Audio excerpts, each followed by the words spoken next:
Olá a todos, meu nome é Ana Flávia Siqueira e hoje estou aqui para apresentar a minha pesquisa de mestrado, né, que se encontra em andamento pelo juntamente com o Programa de Pós-Graduação em Educação Matemática, o PPG-EDMAT, e o meu orientador é o professor André Augusto Deodato, e o título da nossa apresentação é Nivelamento em Matemática, dos documentos às práticas.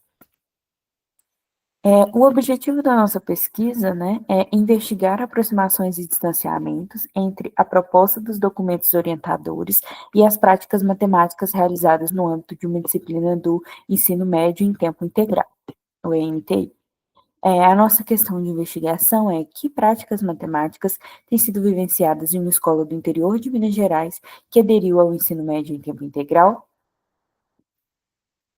Falando um pouco sobre a nossa metodologia, né, a nossa pesquisa ela se divide em duas vertentes principais, que é a análise documental, onde eu vou analisar os documentos pertencentes ao ensino médio em tempo integral para o estado de Minas Gerais, e o segundo momento será a observação das práticas de uma disciplina que se encontra dentro desses documentos do EMTI.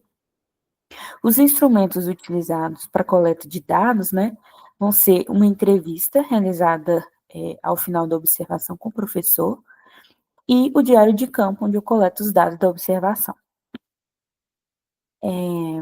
A nossa fundamentação teórica principal da pesquisa, né, são dois campos também principais, que é a educação integral, numa concepção contemporânea e também num pensamento de formação omnilateral do indivíduo, que é o indivíduo chegar às suas totalidades de capacidades produtivas.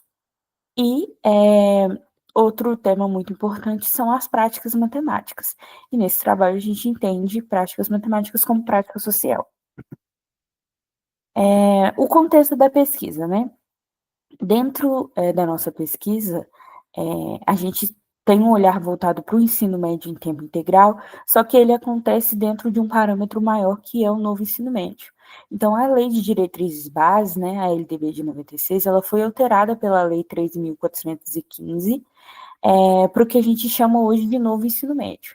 E aí, qual é a diferença principal, né? Hoje, no novo ensino médio, a gente tem a formação geral básica, que é a parte voltada para a BNCC, e os itinerários formativos, que eles chamam de parte diversificada do currículo.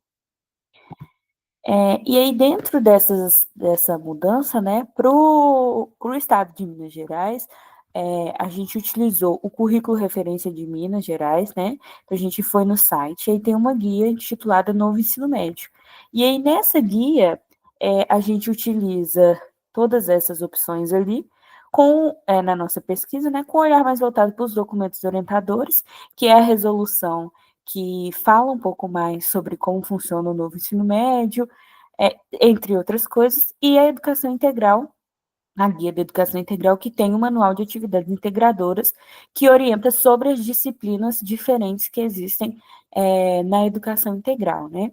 Então, dentro do novo ensino médio, existe as disciplinas da FGB, existem os itinerários formativos, e aí nas escolas que são de ensino médio em tempo integral, existem as disciplinas intituladas atividades integradoras. E dentro das atividades integradoras existe uma disciplina intitulada de nivelamento, que é a disciplina que a gente observou na nossa pesquisa.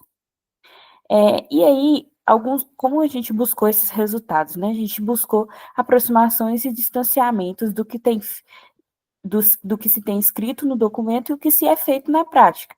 Então, por exemplo, a gente observou que as avaliações diagnósticas propostas nos documentos, né, que devem existir essas avaliações, elas acontecem de fato na prática, e a gente pôde observar isso nas aulas.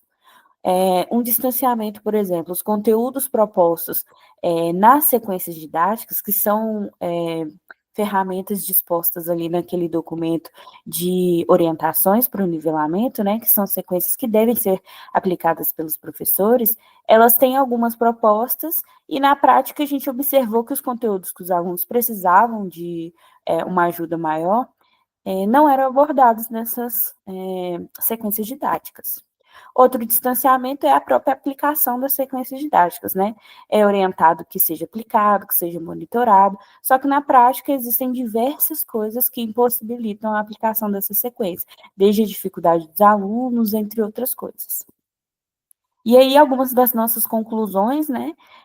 A gente pôde perceber que existem conexões e desconexões entre as orientações previstas e a demanda do cotidiano escolar. É, existe uma tentativa de nivelar esses alunos, né? Sendo que eles não se encontram no mesmo nível de aprendizado, alguns têm mais dificuldades, outros têm menos, o que atrapalha um pouco essa tentativa de chegar todos eles no mesmo patamar de aprendizagem, né? E isso acaba gerando um desinteresse dos alunos, alguns que têm mais facilidade, aos que têm mais dificuldade, acabam gerando esse desinteresse de ambas as partes. E outro aspecto também é a preocupação, uma outra conclusão prévia, é a preocupação do professor em estar em contato sempre com a professora de matemática da FGB e, assim, se preocupar, de fato, com a formação completa do aluno e não simplesmente em concluir aquela demanda ali de, de conteúdos que devem ser aplicados. E é isso. Aqui estão meus agradecimentos, à Universidade Federal de Ouro Preto, ao Programa de Pós-Graduação em Educação Matemática e à CAPES, Coordenação de Aperfeiçoamento de Pessoal de Nível Superior. Obrigado e até mais.